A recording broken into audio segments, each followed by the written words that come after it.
and welcome back to the class, everyone. So the previous lecture I have explained about writing task 2's format, which is an essays format, and today we are going to implement that format in detail with an example. So previously I've explained about different types of essays to you, starting from causes and solutions type, which is a problematic type.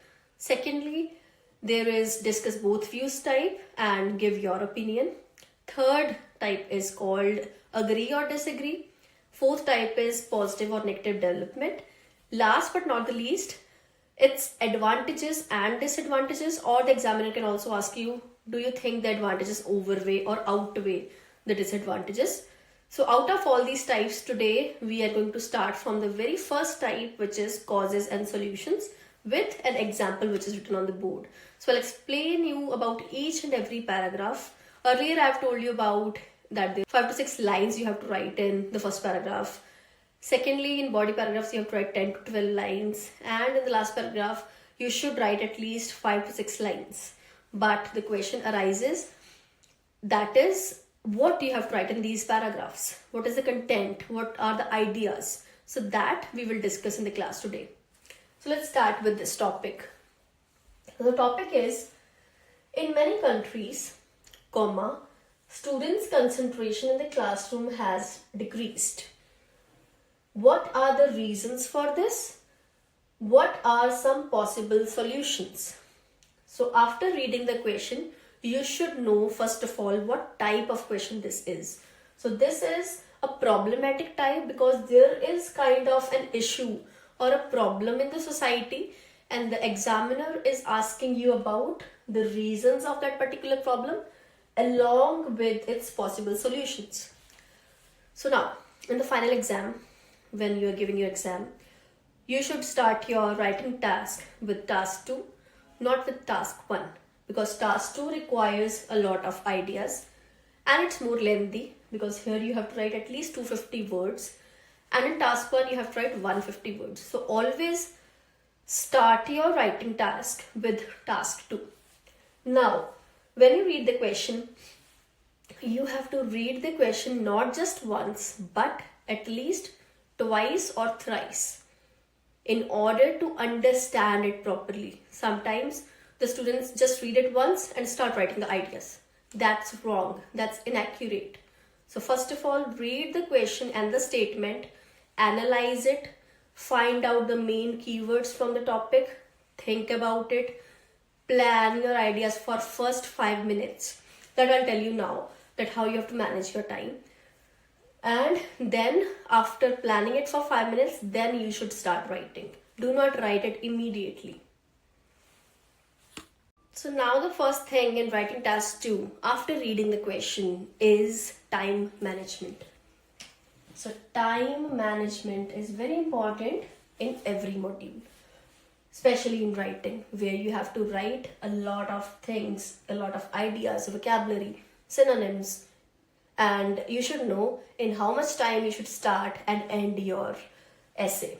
So for time management, first of all, do not just read and write down everything.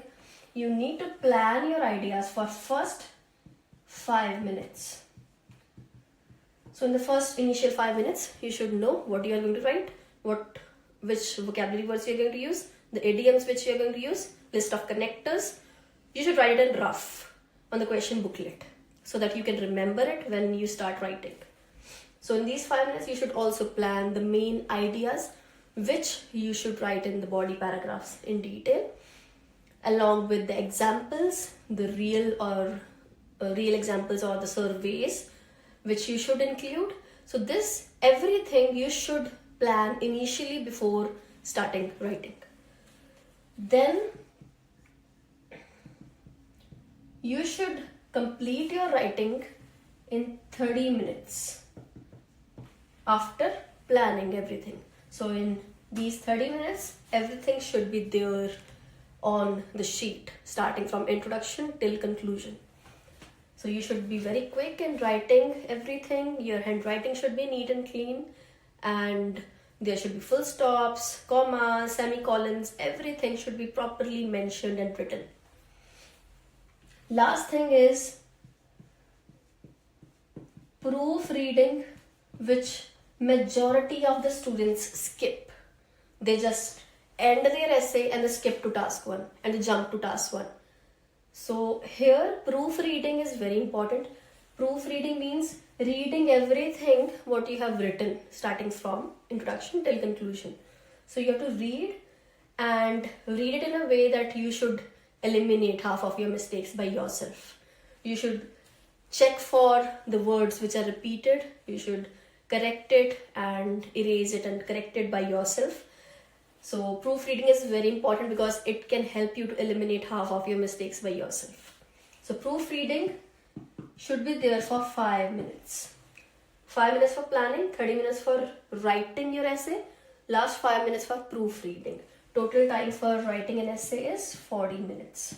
So some students have that misconception that 40 minutes are just for writing after reading the question.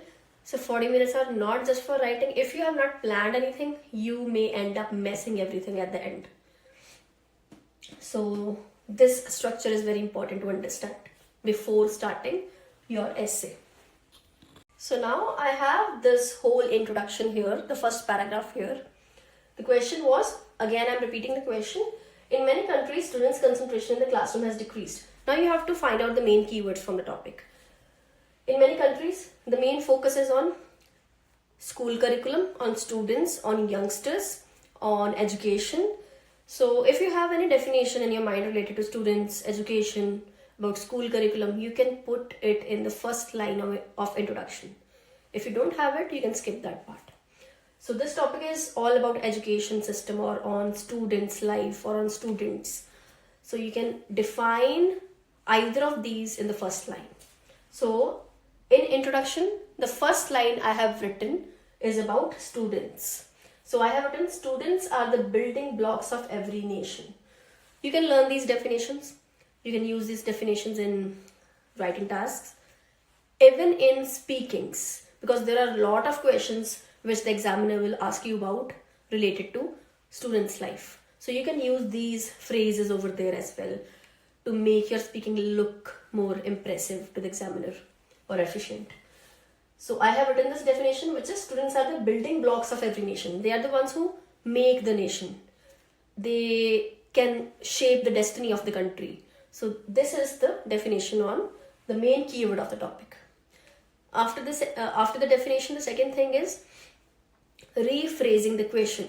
Now we have to pick these words and we have to think about the synonyms. So we have the word countries, you can use nations, territories. For students, you can use scholars, learners. For concentration, you can use the word focus. For classroom, you can use school curriculum or in academics. For decrease, you can use any of the word related to decrease, like you can use, which I have used it over here, which is declining, plummeting, plunging. There are a lot of words. So you should first of all have one aim, that is learning at least 4 or 5 new words every day. So you should have this target to learn at least 4 or 5 words every day. And after 1 month, you will have very great dictionary if you will implement these words every day in your daily routine. So for rephrasing the question, I have rephrased it over here after the definition.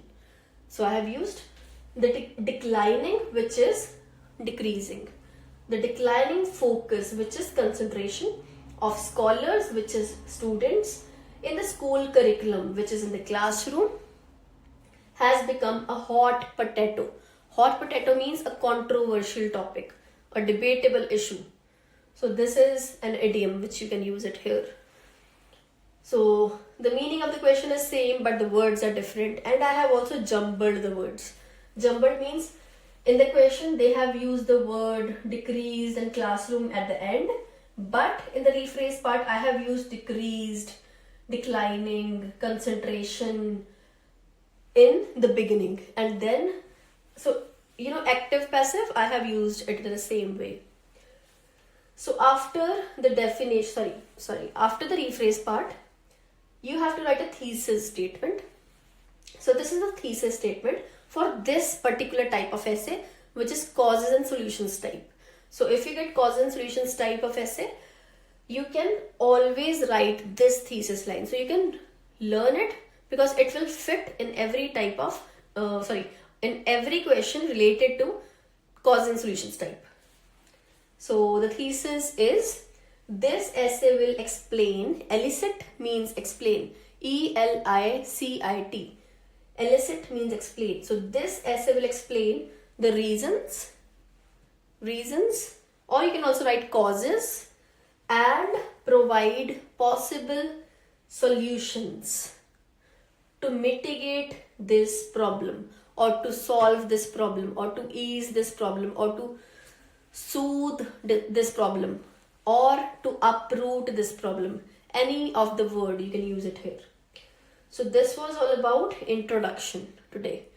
So we have done one paragraph, which is introduction in detail, and I'll provide you the assignments. I'll give you a couple of questions.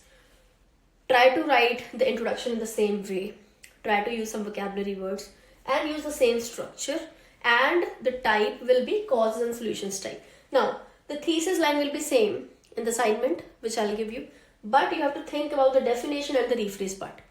So please try to do it and submit it to me. And if you have any concerns and doubts, you can ask me in the live classes. So this was the first paragraph, and later in the earlier classes, in the next classes, we'll be doing body paragraph one by one, and then we'll come to conclusion. So I'm not going to explain you everything in detail in just one go.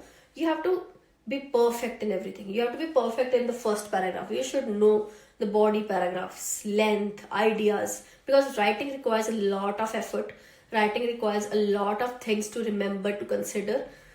So try to be perfect and proficient in every paragraph step by step. So try to write at least 4 or 5 introductions, 4 or 5 introductions of different topics, which I'll send you, and then we'll continue with the rest of the paragraphs.